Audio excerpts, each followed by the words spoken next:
دوسروں کو متاثر کرنے کی خواہش ذہنی قید کی بدترین شکلوں میں سے ایک ہے۔ لوگ کہتے ہیں کہ ہوتا وہی ہے جو نصیب میں لکھا ہو۔ اللہ قرآن پاک میں کہتے ہیں، تم مجھے پکار کر تو دیکھو، میں نصیب بدلنے پر قادر ہوں۔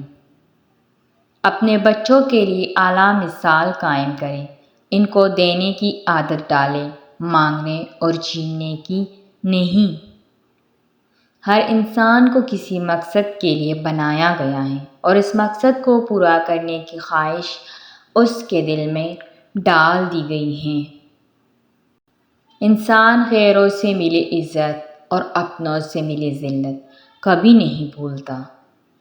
شکر ادا کرنے کی وجہ نہیں ڈھونڈنی چاہیے بلکہ عادت ڈالنی چاہیے، کیونکہ شکر گزار لوگوں سے اللہ بڑی محبت کرتا ہے۔ یہ اہم نہیں کہ آپ چھوٹے ماحول میں رہتے ہیں یا بڑے، اہم یہ ہے کہ آپ کی سوچ چھوٹی ہے یا بڑی۔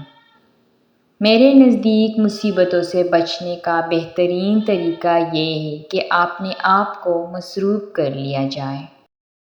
جب آپ کا کتا آپ پر ہی بھونکنا شروع کر دے تو سمجھ جائے کہ کوئی دوسرا اسے کھانا دے رہا ہے۔ سب نے پوچھا، بہو جہیز میں کیا لائی ہو؟ کسی نے یہ نہ پوچھا، بیٹی کیا چھوڑ کر آئی ہو؟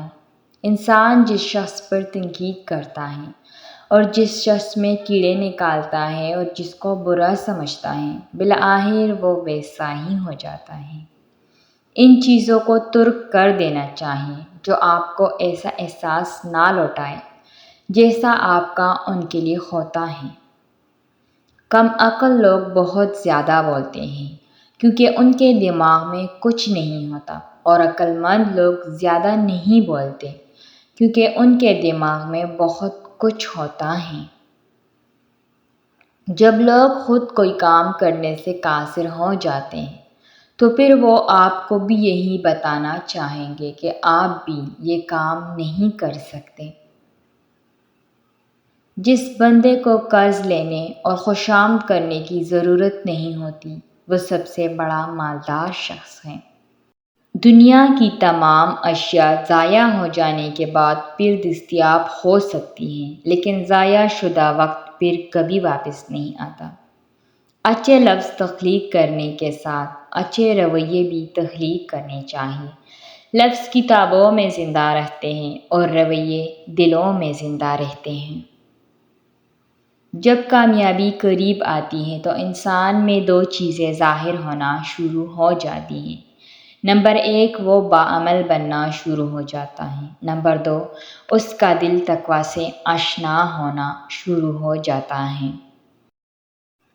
حضرت علی رضی اللہ تعالیٰ عنہ نے فرمایا، جب اللہ سے کچھ مانگ لو تو دل میں نہ ملنے کا ڈر نہ رکھو، کیونکہ اللہ تعالیٰ اٹھے ہوئے ہاتھوں کی لاج رکھتا ہے۔ آپ کو میری یہ ویڈیو کیسی لگی؟ کمنٹ میں اپنے رائے کا اظہار ضرور کیجیے۔ شکریہ۔